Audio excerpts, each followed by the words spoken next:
So hello, everybody again. My name is Debbie Chen. I'm the graduate program director, and we're really excited to have you join us today and have this opportunity to share a little bit of information about our department with you. So just jumping right into it, even though we're speaking to you virtually, I wanted to ground us a little bit and show you a little bit of where we're coming to you from, at least me, Molly. We are in Providence, Rhode Island. Some of you might have been able to visit us before, but if you haven't, Providence is a really beautiful city to be in and to study at a graduate level. This is a brief overview of RISD's campus. And if you look on the map, the architecture department, are a little bit to the south of campus. We're in a building called the Bayard Ewing Building, what we call the BEB for short.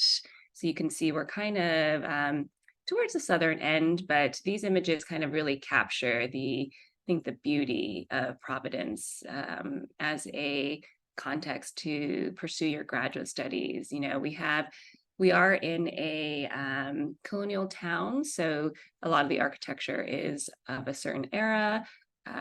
This is from our Fleet Library within, which is a adaptive reuse building, turned a bank into the library. So architecturally, there's a lot to inspire you, and definitely a lot of opportunities for you to gather with different students studying different creative fields. So kind of zooming into the BEB more specifically, where the architecture department is, this is what our building looks like. It's an old building that was built around the middle of the 18th century, and it's definitely still giving us a lot of life. Altogether, there are 5 stories if you include the basement. Demographically, just a little bit of statistics for you to consider. The department student body is about a little over 230 students.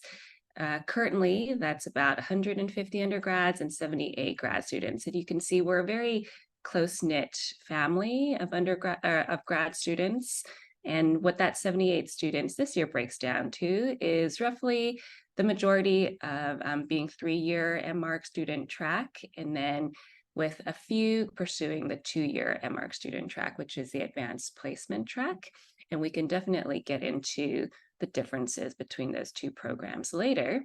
But one thing that we're really proud of, and I think is one thing that makes our studio culture unique, is if you kind of pay attention to our studio size, we're, within a small, relatively small student body, we have a very high faculty to student ratio. So there's a lot of contact that students have with their faculty. They work very closely with the faculty and also with each other. The small number of the studio environment, nothing over 12 students per studio, really allows us to foster this kind of intimate pursuit of your creative ideas. In terms of our facilities, we have everything that is kind of as you would expect in an architecture department. As you'll see in the work I'm about to show you later, we really forefront ideas of making, new ways of making, whether it's physical or digital. And in order to make that happen, we do have tools to do that in-house. So if you kind of look in the BEB, aside from your studio spaces and the galleries, we have a fully functioning wood shop with a CNC mill. We have laser cutters, 3D printers. We also have a CAD lab with a whole suite of computers and software. We also have a photo studio for you to take photos of your models with. So everything that you kind of need is in the department, but we also leverage the whole RISD community too, for you to be able to tap into tools or instruments that you might not have access to within the architecture department itself. Kind of culturally, we also have a lot of active student organizations. Just to name a few, we have NOMAS, the National Organization of Minority Architect Students. They're very active in our department. We have AIAS, which is another very active student body. And then we have a whole group of other student-initiated groups that pursuing different interests, including adaptive reuse, housing, sustainability, et cetera, et cetera. And we also kind of work very closely with the Graduate Studies Office to foster kind of cross-departmental experiences for you as a graduate student. So with all that being said, I wanted to show you some images of what life looks like at the BEB culturally. These are some images, snapshots of kind of a day in the life. So, whether it's a studio pinup or a presentation or a review or just working at your desk, what's very important to us at RISD architecture is an idea of dialogue and discourse that happens both with your faculty, with your instructors, but also hopefully with your peers. That's something that is very important to us, that we foster this ability to have a discourse, a conversation about the work that happens at all levels. And it's kind of facilitated through the different types of things that you're making, different ideas that you're considering. On top of that, we think very critically about the idea of architecture as a way to make change in the world, and we think about how those ideas are disseminated. So these are photographs from thesis presentation, which I'll get into a little bit more towards the end, but even the idea of working on a larger idea, about presenting that idea is very much, I think, in the way we think about pedagogy, about curriculum, about fostering a student's ability to develop and communicate those ideas. There's also invested interest in research as not just a kind of insular activity, but research as something that fosters or encourages design thinking. So this is an excerpt of an event that we did with Assistant Professor Amelin Ung earlier in the fall. This is kind of a culmination of her research practice or project that she undertook over the course of a year, in which she worked with certain graduate students to develop this idea of a material inventory. And it kind of culminated in a gallery exhibit and a symposium, which then kind of was brought back into our department to have a kind of larger conversation about the work that she's doing. Very inspiring to the students as well. So working with faculty in terms of developing research is kind of something that we're very interested in the department. Aside from that, we're also interested in including or kind of engaging in conversation with people outside of the department. So as a RISD architecture student, you're able to kind of gain exposure to larger conversations happening outside of the BEB. Just this fall, we have an amazing lecture series and kind of a few exhibitions that run in tandem with these events. So we've had Louis Ermaki Lewis have an exhibition and a exhibition in our building surrounding biogenic materials and houses. Currently, we have an exhibit up surrounding the work of Rodolfo Machado, who was a department head at RISD from 1978 to 1986. And it will also culminate in a larger conversation with a lot of esteemed guests coming in. So we're kind of both developing research and conversation within the department and also outside of the department, which we're really excited about. Now I just wanted to cover a few of the grounding principles that are unique to our department.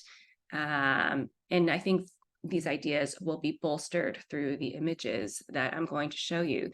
So first and foremost, what's unique about RISD is that we are an architecture department located in a art and design school. So that position really establishes unique position or relationship that we have to making and in various ways. So architecture is both kind of an endeavor to craft space, but also to craft um, elements or kind of ways to think about the world. So we like to think about the fact that we're really exploring or examining what it means to make architecture in the world these days through fundamental tools of drawing, making models, but also discourse, making discourse. And that type of making or mining these ideas of making are explored at both an analog and a digital way. So for us, we don't really see a separation between, let's say, analog ways or conventional ways of making things with the hand, making things with instruments or materials or machines versus doing things digitally. We think those are all valid and ripe for exploration.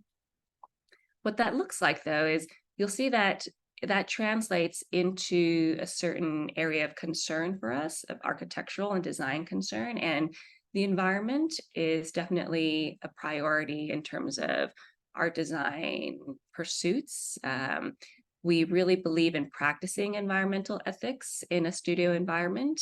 And you'll see from these two images that that practice applies to both a speculative digital world where we ask students to really imagine what the future of the world looks like for them as designers of the built environment, but also how that translates into something very tangible in terms of materiality and ecologies and how students are making these ideas through their work, right? So it's not something that is just kind of touched upon rhetorically, but actually has to be explored through a physical manifestation. On top of that, RISD Architecture is a school or department that's very interested in design research. And this type of research might look different from, say, research in a research institution. Being that we are located in a art and design school, we like to have a very expansive idea of what design research can look like, especially how ideas or knowledge have been disseminated in the past, how we can design the dissemination of knowledge in the future. So you'll see from examples of the thesis work later on that not only are students encouraged to think about the content of the design, but also the medium in which that information, that design is transferred, right? So looking at ways of making, the mediums of design, et cetera, et cetera. And then lastly, really to build a discursive culture around it, which is how do we communicate these ideas? How do we have a dialogue or conversation with our peers about it, with the greater world, so that knowledge transfer is not just one directional. It's not just from instructors to the students, but it's a back and forth where as a community, we're trying to kind of discuss and really contemplate some of these larger complex issues that surround the practice of architecture today. Another thing that I really wanted to focus on before I move into the curriculum is the idea of pedagogical practices and equitable futures. So RISD is a school that is very invested in teaching as a practice. All the instructors here are very much invested in how teaching is an important part of their practice, their pursuit of a creative life. But we're also very much interested in fostering a new generation of design teachers. What's unique at RISD is that grad students actually have the opportunity to develop their own coursework. and to teach their own coursework as graduate students in the winter session term. So a lot of our students come into the program already with an interest in teaching, and that's something that we help them through, developing syllabi, developing more inclusive ways of teaching. And that is just really in line with a huge underpinning of our department, which is developing and cultivating just and equitable futures, which really echoes one of the tenets of our strategic plan at RISD, which means that, thinking about just and equitable futures is not in isolation. It is very much manifested through a spatial practice, and students are encouraged to fold these ideas into their work, starting from a very early stage. With all that said, I just wanted to show you, kind of overview the different pathways in the M.Arch program, more specifically, the difference between the 3-year and the 2-year track, and then show you some work from those different studios. So this is a visual guide to what a 3-year track looks like in our M.Arch program. You'll notice that it's kind of divided into 3 years. For the 3 years that you'll be spending here, you start with a summer foundation studio, which is a really fun and exciting way to ground you as a grad student in Providence, and to really kind of build up both kind of hard skills, but also kind of ease you into studio life in the BEB. You take a series of 3 core studios, which I'll talk about in a minute. You take 2 advanced studios, which are, we call them advanced studios. Other schools might call them vertical studios or elective studios, but these are studios of your choice, which different faculty design and cultivate each semester. And then in your last year, it's really kind of your capstone year where you pursue your degree project, a thesis, or a research project of your own choice or your own design. These core studios, advanced studios, are supported and complemented by a series of representation courses in your first year, and also history and theory courses in your first year. There's also a sequence of architectural technology courses that I will discuss later. So this is what a 3-year track looks like. In between, you'll have opportunities to take electives outside of the department, something that our students are really excited about, kind of getting outside of architecture, seeing what maybe glass or ceramics or furniture design is up to. And that's definitely a possibility if you come to pursue your your M.Arch degree here. So if that's the 2-year track, then let's flip to what a 2-year track looks like. And you can see that it is a lot more condensed for our advanced standing students. There's no longer a required summer program. Students are coming in the fall. They take 1 core studio to really allow them to create a sense of a cohort here before they break off into pursuing different advanced studios of their choice, and then culminating their 2nd year with a thesis project or degree project of their own design. There are less required courses in terms of representation and also architectural technology. Now I'll just flip through some current or kind of new student work from these studios to give you an idea of how some of these topics I discussed earlier about making discourse translates into or evidences into student work. So these are some recent examples of our Core 1 cohort. Summer Foundations is really a time for students get to experiment and learn some hard skills. So it's a pretty exciting and intensive 6-week period where students get to take 3 courses and they kind of delve into different ways of understanding drawing technique, model making technique and, let's say, spatial thinking. So this is an example of an exhibition that they put on after a review in the summer foundations, where students got to really demonstrate skills in really shop tools, and they kind of created really beautiful objects and models. And this translates directly into how we kind of start really in earnest in Core 1, thinking through the pursuit of spatial ideas through making. So you'll notice that a lot of these images I'm showing are of models of physical things that students have made, which is, I think, one of the unique principles of the culture here at RISD, which is this investment in making. More images from Core 1 this year.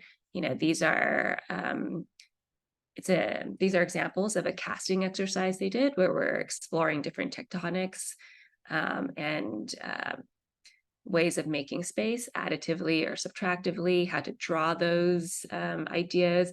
And that quickly kind of jumps them into different scales about understanding housing, about different ways of model making, learning from precedent. So you can see that, these are very rich examples in materiality and also space, spatial principles, spatial organization, and form making. More examples from these precedent studies that students are already doing, halfway into Core 1, which is really impressive, just because they've had such a kind of grounding experience in the summer foundations too. And then this will leverage them into kind of the end of Core 1, which they'll really start to pursue larger architectural principles, still at a foundational level, at an abstract level, but starting to think about how architectural space can be produced within a context, right, within a site. So these are examples of work from last year, thinking about an addition to a museum. So that's Core 1, still working with form, working with space in a more abstract way. What Core 2 does, it really brings materiality and public space, publicness, to the table. These are examples of a public kiosk that students worked on last year in Core 2. You'll notice that now students are explicitly engaging in material specificity. This was a studio that was based on timber construction, so there's a reality to the materiality being discussed now, even though the scale is still quite modest. That translates into now an examination of what role structure plays in design. So in previous examples in Core 1, the conversations about material and structure are perhaps more subdued. In Core 2, we start to explore those. And materiality and structures go quite hand in hand in how students explore their ideas. This is just a kind of a culmination of all the different models that have been created in this one Core 2 studio from a few years ago.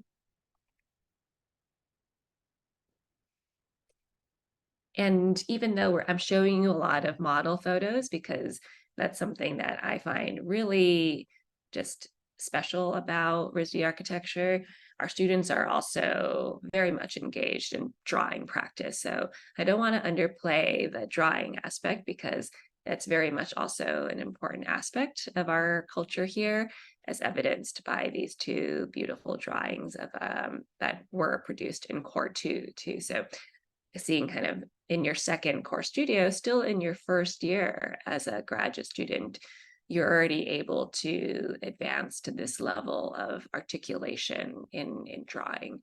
And that's all kind of built up through the different studio exercises.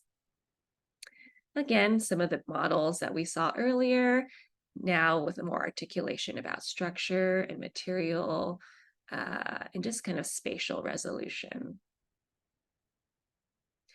So those are kind of two core studios.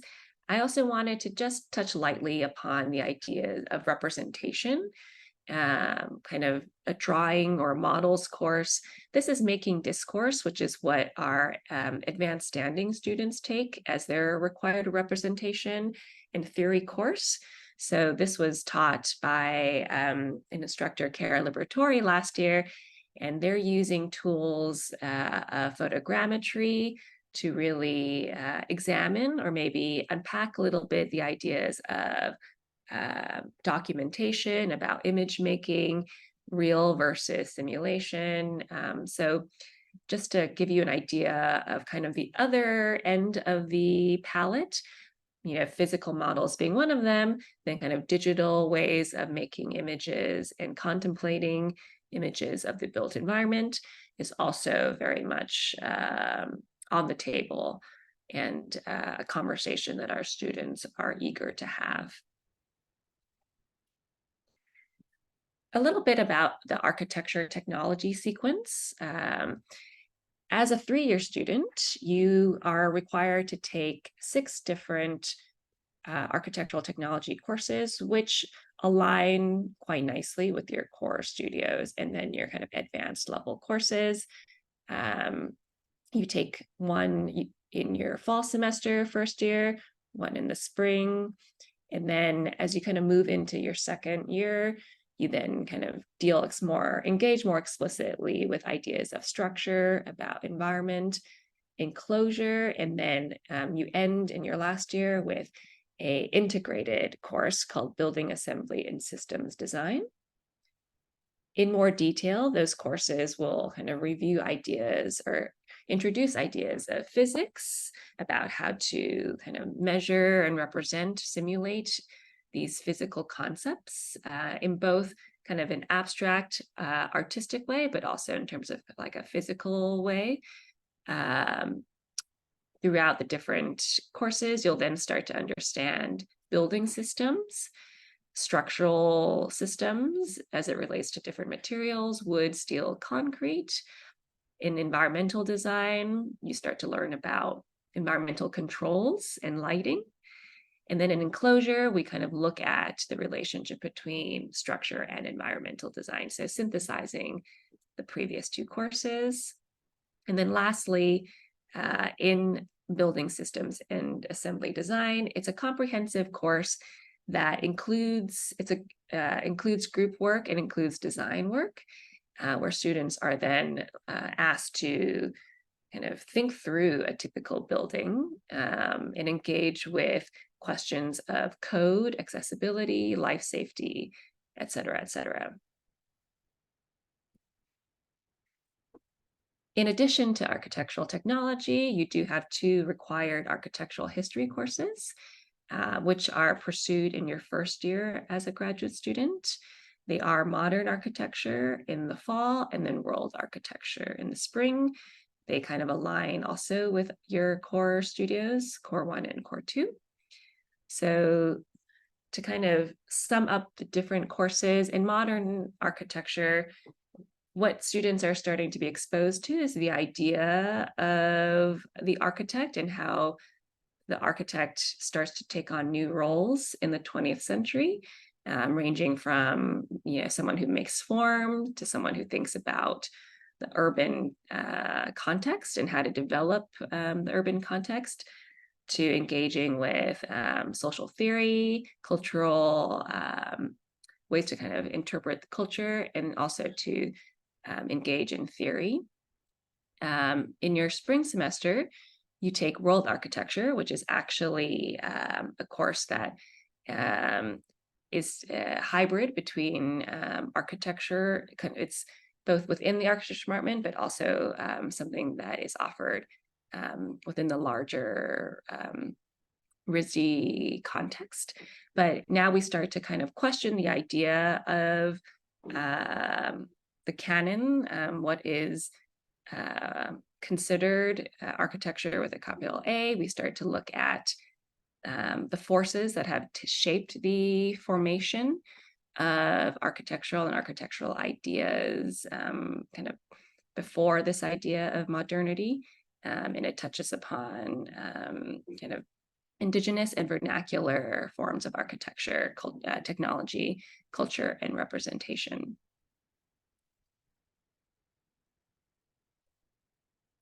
I won't speak so much about our advanced studios, but I do want to just let everybody know that we have every semester, we have a great selection of advanced studios to choose from. And if you kind of go to the QR code, which I'll have up on later slides as well, you'll be able to get a better idea of the types of advanced studios that we offer here. So within every semester, we'll probably have about 7 to 10 advanced studios, which students get to basically ballot for. And you may explore anything from kind of environmental concerns to political, cultural concerns to representational concerns. So there's really something for everybody. And it's also a great way for students to kind of widen their exposure to different ways of thinking and engaging with the practice of architecture. So I really encourage you to spend some time on our open house website and watch some of these videos where the professors themselves are actually presenting their course and talking about the ideas behind the course. So lastly, I'll share a little bit about thesis, which is again, the capstone year for everybody, regardless of if you're a 3-year or 2-year track. It is kind of comprised of 3 components: a fall seminar, a thesis discursive workshop, and a spring project. Even though they're kind of broken up into 3 components, it's not to say that design only happens at the very end. These ideas of design and making are woven throughout, and research is as well. So I'll just share some photographs of what that looks like as a process. And these are taken from Evelyn Ng's thesis seminar last year. So in the fall, you start to distill down what you might be interested in pursuing as a thesis topic. It's the fall seminar is a combination of design research, exploring, gathering, projecting, but also crafting the argument, right? Crafting the maybe the point of your kind of your contribution to the field. Oops. These are, yep. So what a lot of thesis seminars do is also starts to allow students to think about presenting their research in a cohesive way. So you'll notice these are kind of very, it touches upon graphic design, but if you kind of think back to my presentation about underpinning ethos, how do we think about disseminating architecture or design research? This is one way, thinking how they're kind of crafted as different types of mediums, so printed matter. These are examples of work produced actually during design seminar or thesis seminar, which is, again, to say design doesn't all of a sudden turn on in the spring. This is something that students are actively doing as they try to distill down what they're interested in for their thesis.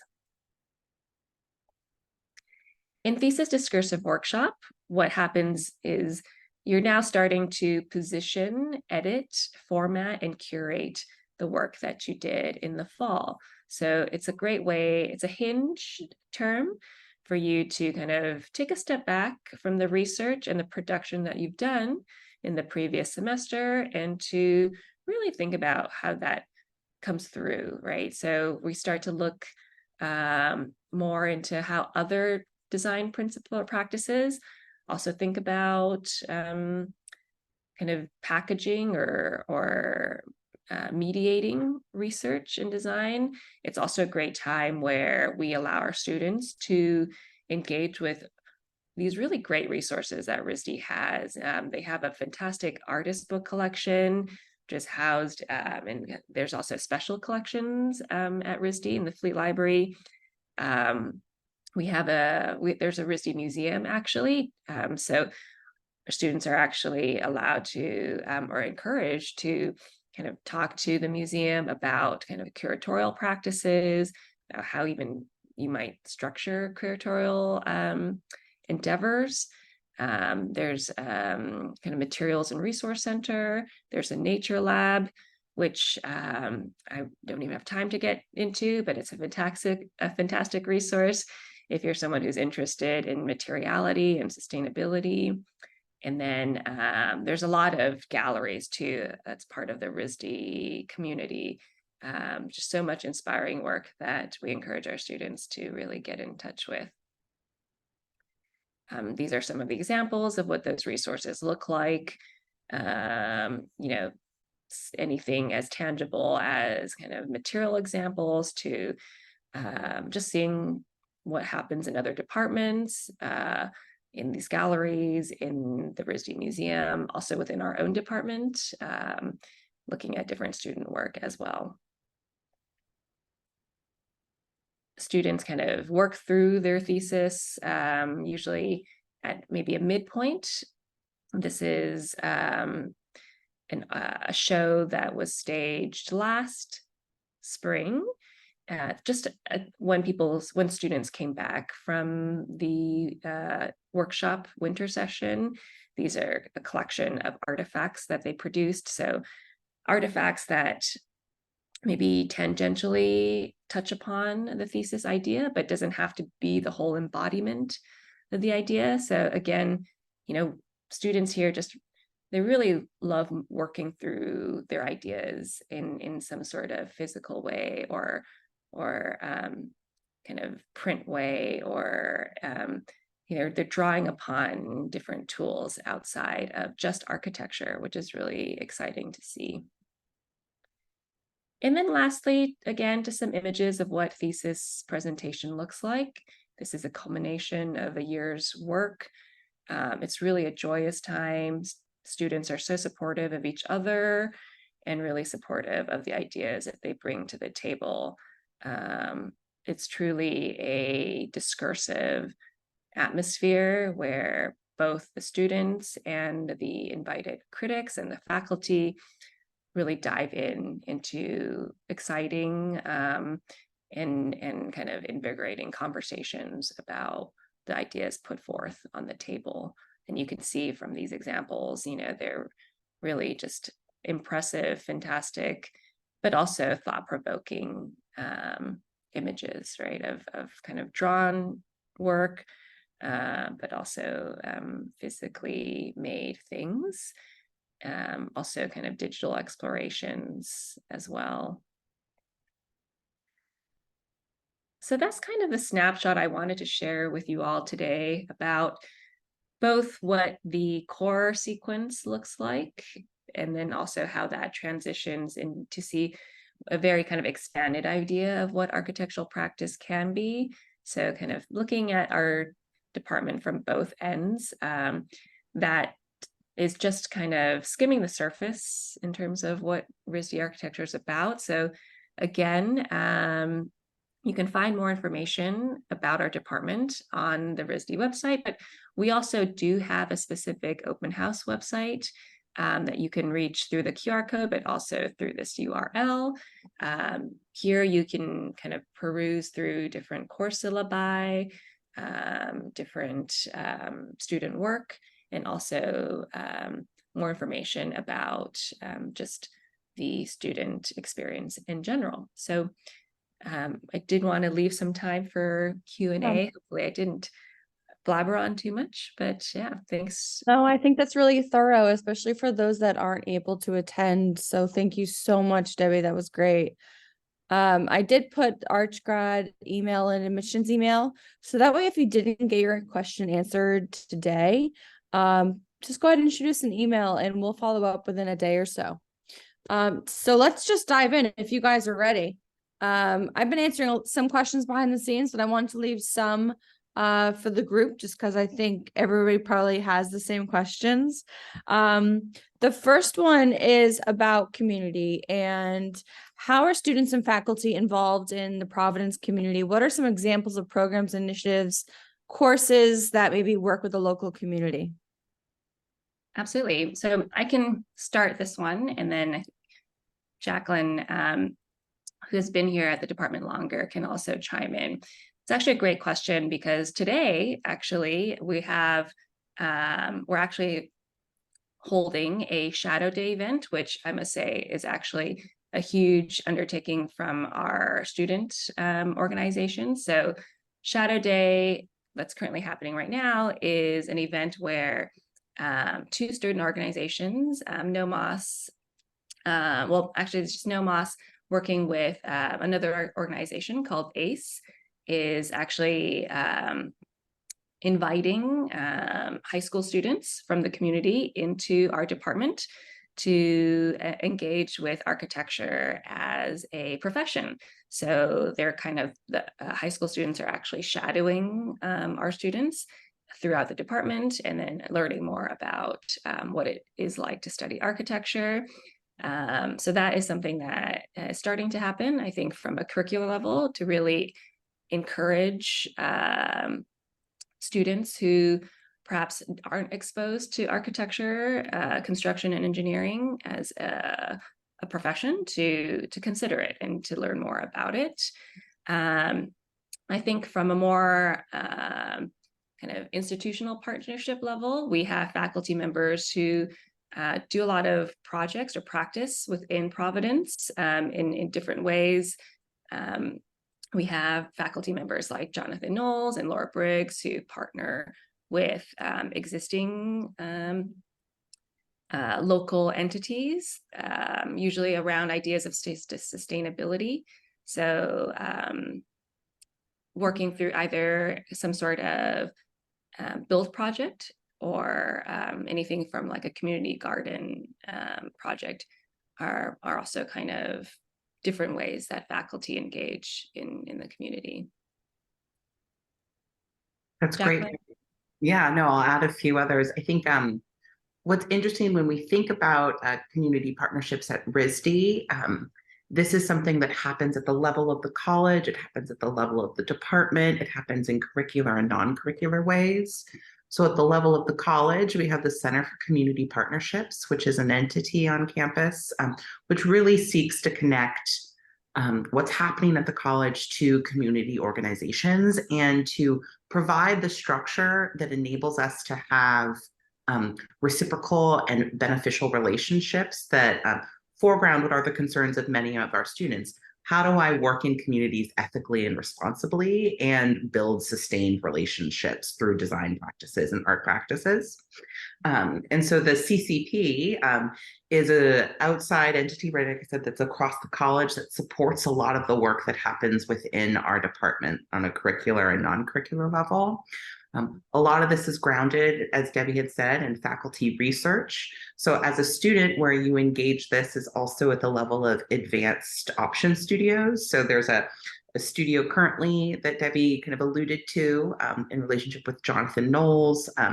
He perennially offers advanced studios that are with external partners or have some form of the studio that is about with either a public entity or with an organization that's in an effort to engage, let's say, the current issues or pressing issues around the city of Providence.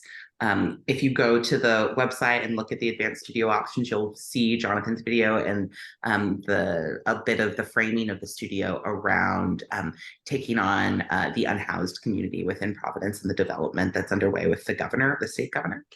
And then happens with us also at a non-curricular level, not only led by student organizations, but faculty that find that consistently and always have opportunities for, like I said, outside entities to partner with the department. So whether that be the student organizations, such as the event they're holding today, NOMOS with ACE,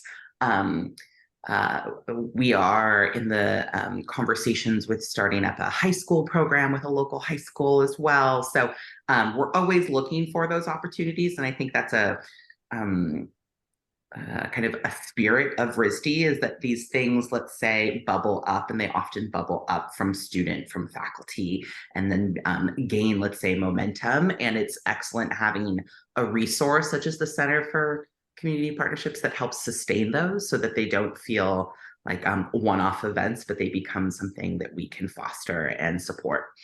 Mhm. Yeah, and Zach just put a link to really what that is all about. You can read more there. But I just want to also note that this is very much Providence as a catalyst or as a focus group to then where you then take your work after you leave RISD, right? I think Providence is a really great place for us to build those community relationships, but then understand how to facilitate that. How does that work? And then taking that to, I've seen people, win, awards, bringing some projects to their home countries or hometowns all over the world. So it's just like tip of the iceberg, I would say. The next question is about the split of 3-year students that come from architectural backgrounds and non-architectural backgrounds. If you guys could approximate maybe or give a sense of what that is like. Sure, yeah. So you can maybe glean from the numbers that I showed in the beginning that the 2-year advanced standing track, there's just less students following that track. And there's a few reasons, because the requirements or the criteria to be eligible for that track requires having you undergone already kind of a 4-year architectural degree, an accredited program. So our students are kind of, the applicant pool is already smaller in that sense. And I should clarify, because I think there's some. Yeah, I think the question was more about the 3-year program specifically. How is that split between people that with non-architectural backgrounds and those with architecture in that 3-year program? Oh, I see. My apologies. I think it's really a mix. I think some students are coming in from completely non-architectural studies. We have students who have pursued studio arts, students who have pursued studies in science, liberal arts. So it kind of runs the gamut. And then we do have students who are perhaps joining us with environmental design background or architectural studies. So I would say it's kind of half and half, and it doesn't, I think that's an exciting mix, actually. It's great that the 3-year cohort is this amalgamation of people with some experience in architecture, but are then kind of complemented by their peers who think very differently, but bring in their own expertise. Yeah. So that diversity of ideas, I think that makes it more interesting, like, right?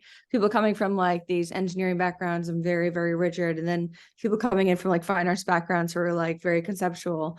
I see that quite often. But I also wanted to just say, I think if this person is maybe coming from a place of not coming from an architectural background and concerned, how do I get in? How do I apply?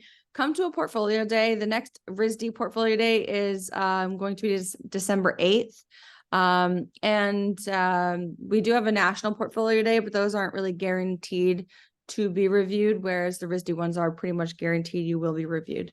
So let's see. I have a ton more questions. If it's okay, we can go over time just a little bit. We do have another webinar starting at 11, so we have to keep it brief, but I'm going to look for some really good ones here. Let's see, things that we did not answer already. Okay, so how many students after graduating actually become architects? I think that's a valid question. Debbie, I can answer that if you want. I can kind of get into that. I think that's an excellent question. Something that actually accredited programs are required to publish as a part of our accredited status or provide at least access to, is a link to our the ARE exam pass rates of our students each year, which you can find on our website under the accreditation heading or on the accreditation webpage. But if you look at our recent pass rates from 2022, let's say of the 6 exams that are required for accreditation in the United States, RISD students, our pass rates exceed the national average in 5 of those 6 exams. So I think in that way, maybe that comes back to say the education that's provided at RISD, grounded in an art and design institution, very much invested in your development as a designer, as an artist, as a thinker, is also simultaneously well girded in a well-rounded education of an architect, and that you are, many of our students go on to very, let's say, conventional or traditional forms of practice, but they bring, let's say, a way of thinking and a way of understanding and a way of engaging the world that is entirely unique and based on their own experience. And so we have a lot of our students go on to become licensed actually quite quickly and very early after graduation because of the way that they feel prepared or their education has grounded them, whether that be through their technology courses, their design courses, the kind of skills that they gain in communication, so that they gain this kind of experience in that is a part of the licensure process. So project management, kind of construction documents, a way that you organize things, et cetera. So it's a quite high number, which we feel very proud of. Absolutely. I'm just answering some questions and about financial services, and really we're going to have a whole session on financial aid. So I would direct you there. Let's keep this talking about architecture. So options for research assistantships with professors in the school. Can you guys talk a little bit about how your students interact with you doing research assistantships or other types of assistantships within the department? Absolutely. Yeah. So I can definitely talk about assistantships. So I should mention that as a grad student, you're able to apply for assistantships, not just within the architecture department, but, assistantships are offered in many different ways, right? So departmental assistantships are one opportunity, but there are also assistantships in the Nature Lab, in Center for Arts and Language, et cetera, et cetera. So within the department, what we do is we offer kind of a spectrum of different opportunities. Some are research related, which have to do with what specific research endeavors are kind of greenlit at that particular moment. And then we have teaching assistantships, which are kind of like being a TA for a studio, usually a core studio. There's also assistantships that work within the department, such as working on exhibitions and lectures. We have assistantships that also have to do with, let me see, what am I missing? We've got the teaching assistantships, research. There's also assistantships that help with communication, social media, thinking about marketing. So there's a lot of different opportunities. If I were to speak more about research in specific, it's really depending on what faculty is doing research at that moment. So I, for one, am kind of pursuing a research project. So we kind of hire research assistants for that project. Amelin Ung's research project that I showed you also allowed students, grad students, to engage with the kind of the information gathering, the research, and the design component, also the construction of that exhibition. The RISD at large also has grants for faculty to hire assistants, grad assistantships for research. So I should say it doesn't happen just all in the department. Like Jacqueline mentioned, there's kind of different degrees of that kind of support. So faculty members like Jonathan Knowles or Laura Briggs are able to then use RISD funds to hire research assistants as well. Yeah, and then last two questions, and I'm sorry, but leaf blowers are just going by as I talk. I'll speak up. So this question is pretty detailed, but I think the main point of it is that how do you see your school forming new ways of thinking and making that stand out from other schools? I also think I'd love to hear you guys talk about how our architecture program is different than other architecture programs out there. And then the second part of that is another question that asks, what are you looking for in an applicant? So I think talking about our program in comparison to others also allows us to dive into what we're looking for, right? So I give that to you. Sure. Yeah. I think for me, it's what really inspires me is our students' abilities to simultaneously tackle really large questions of kind of environmental, social equity while pursuing questions related to a creative practice. So I think other departments, you might see a similar interest in kind of tackling broad questions of architecture's place in the world, politically, culturally, environmentally, and that comes through a certain type of architectural practice. But for me, I think our students, what's really great to see is our students don't shy away from tackling those big questions, but the way that they tackle those questions is very much rooted in a commitment to advancing their own kind of, let's say, creative pursuits. It's very much about a material practice, I would say, about making things that substantiate or test or kind of produce new ways of thinking about this idea. So that for me is what is unique at RISD, right? It's kind of this engagement with big questions, with complex questions, but that engagement is very tangible. It's not just theoretical, it's not just rhetorical, but it is manifested through what they make. That's a really great, position, or the way Debbie, I completely agree with what Debbie's saying. And actually, this helps me come back to a question that was answered that I can get into a little more specifically about the way our curriculum is structured, I think for 3 years and 2 years. Something that necessarily wasn't covered in detail here, but as a part of your RISD education, we have a winter session that's required of students in the middle of each term. And in that winter session, students are required to take one course.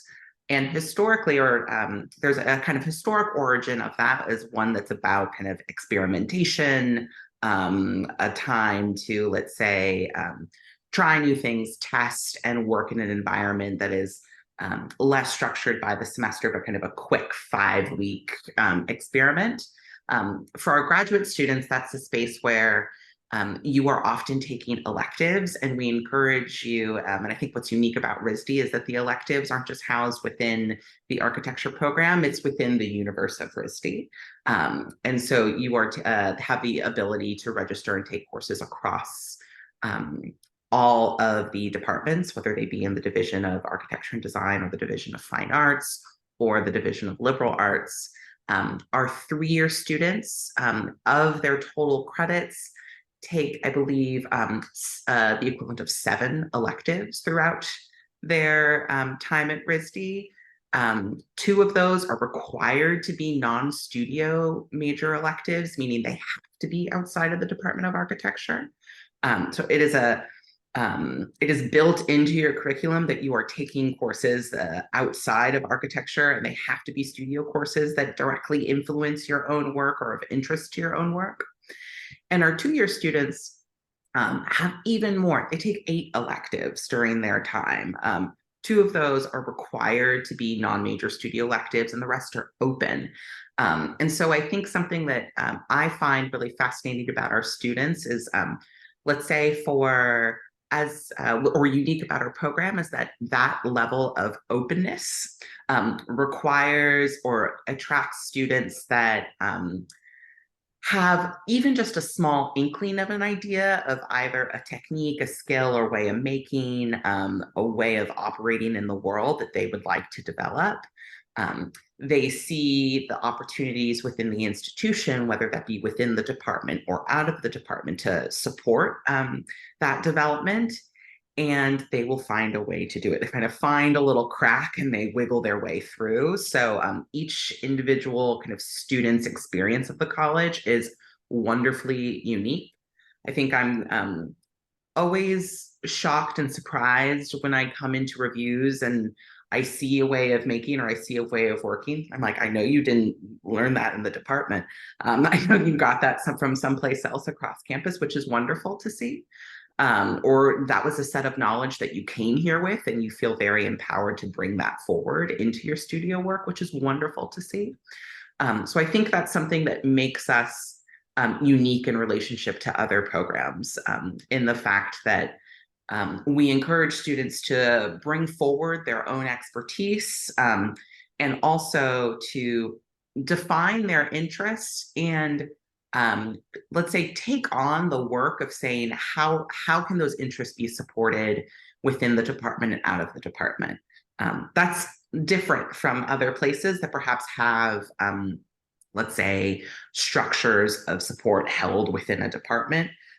This is very much a space and an institution that let's say if you have a little bit of self-initiative and a little bit of kind of self-knowledge about what you want to do, you will thrive in an environment such as RISD.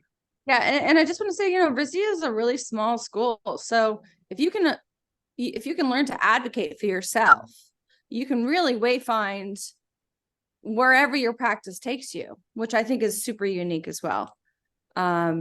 And with that, I think we have to end now. We're losing our attendees, but again, it's recorded. Email us. The conversation will continue, and we have tons more sessions coming about all of the other things that we've talked about.